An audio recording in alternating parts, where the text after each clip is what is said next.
मैं जो बात बताने जा रहा हूँ पता नहीं ये सत्य है कि नहीं। रावण ने मरते वक्त राम से ये बात कही होगी कि ये राम मैं शक्ति, वैभव, यश, तीनों लोकों का विजेता रावण, जिसके नाम मात्र से देवता लोग भी कांप जाते हैं। स्वयं काल भी रावण के सामने नतमस्तक करता है। मेरे पास एक से बढ़कर एक शक्तिशाली राक्षस थे। ये राम मैं शक्ति में कहीं भी तुमसे पीछे नहीं था, बल्कि मैं हर क्षेत्र में मैं तुमसे आगे ही था। फिर भी मैं तुमसे युद्ध हार गया। क्योंकि मेरे पास लक्ष्मण जैसा भाई नहीं था, इसलिए मैं ये युद्ध तुमसे हार गया। यही बात रावण ने राम से मरते वक्त कही होगी। भगवान राम के तीखे वाणों से दशानन धराशायी हो गया। भगवान जानते थे कि एक महाज्ञानी, पंडित और राजनीतिज्ञ आज संसार से जा रहा है। उन्होंने लक्ष्मण से कहा कि रावण अपनी अंतिम सांसें गिन रहा है, तुम जाओ उससे कुछ ज्ञान की बात सीख कर आओ। लक्ष्मण जाकर ज्ञानोपदेश के लिए रावण से निवेदन किया। रावण ने कहा, राम तो त्रिलोक के स्वामी हैं, सर्वज्ञ हैं, वे क्या नहीं जानते हैं। फिर भी यदि इस दास से कुछ सुनना चाहते हैं तो पहले मुझे मेरे अंत समय में दर्शन देने की कृपा करें, तब मैं कुछ सुनाऊंगा। श्री राम रावण के सम्मुख गए। तब रावण ने कहा, प्रभु, ये मेरा अंतिम समय है। रक्त के प्रवाह के कारण ज्यादा कुछ कहना पाना कठिन है, फिर भी कुछ सुनाता हूँ। रावण ने आगे कहा, हे राम, मनुष्य को यदि कोई शुभ कर्म करने की इच्छा हो जाए तो उसे शीघ्र ही कर लेना चाहिए, और यदि कोई अशुभ कर्म करने की इच्छा हो जाए तो उसे टालते टालते टाल ही देना चाहिए। मैं कोई पढ़ी सुनी बात नहीं कहता हूँ, अपने जीवन के अनुभव से जो मैंने सीखा है वही कह रहा हूँ। एक बार मैं नरक की ओर से गुजर रहा था। वहाँ मैंने देखा कि जीवों को बहुत दुख दिया जाता है। मेरे मन में आया कि मैं धरती से स्वर्ग तक सीढ़ी लगा दूं ताकि सभी जीव आसानी से स्वर्ग जा सके, किसी को नरक जाना ही नहीं पड़े। समुद्र के खारे जल को देखकर मेरे मन में आया कि क्यों ना इस सफेद जल को उलीच दूं और समुद्र में दूध, घी, मक्खन आदि भर दूं। इससे लोगों को बहुत सुविधा हो जाएगी। मेरी लंका सोने की है, पर मैं सोचा करता था कि यदि सोना में सुगंध भी हो जाए तो कितना अच्छा होगा। मैं सोना में सुगंध भर देना चाहता था। देव, दानव, यक्ष, गंधर्व, यहाँ तक कि इंद्र, ब्रह्मा और विश्वकर्मा भी मेरे अधीन थे। मेरे लिए ये सब करना कोई बड़ी बात नहीं थी, पर मैं आजकल कहकर टालते चला गया।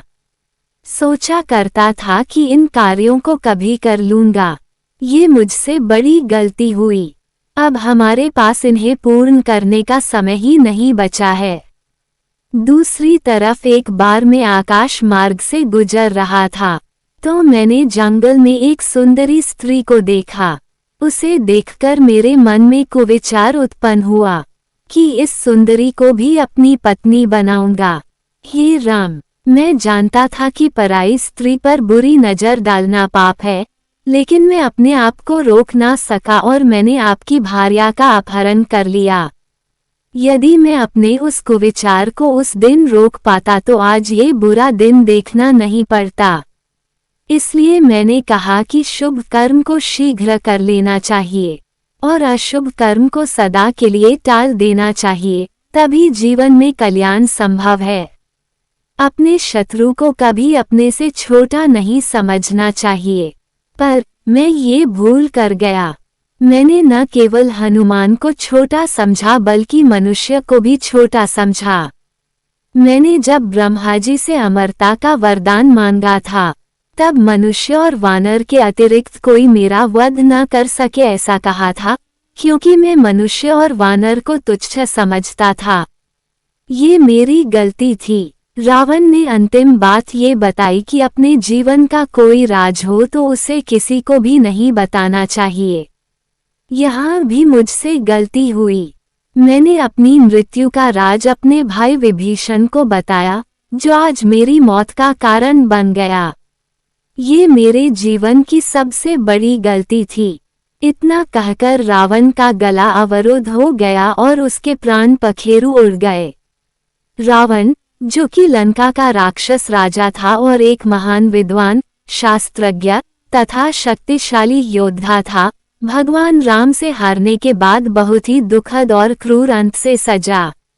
रावण की हार सिर्फ एक युद्ध में नहीं, बल्कि उसकी मानसिकता, अहंकार और अपने किए गए पापों की वजह से भी थी।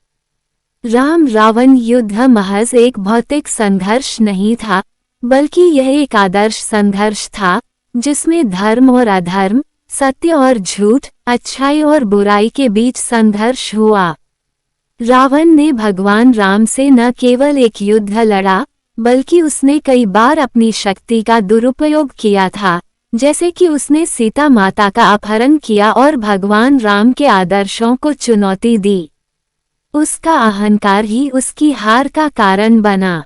जब रावण की हार हुई, तो उसका अंत भी उसी अहंकार के साथ हुआ। वो युद्ध के मैदान में भगवान राम से पराजित हुआ और भगवान राम ने उसे मारकर यह साबित किया कि भले ही कोई कितना भी शक्तिशाली क्यों न हो, लेकिन उसका अहंकार और पाप उसे कभी जीतने नहीं देंगे। रावण की मृत्यु के बाद लंका में उसके कुकर्मों का परिणाम भी बहुत बुरा हुआ। लंका में तबाही मच गई और उसकी पूरी राजसत्ता समाप्त हो गई।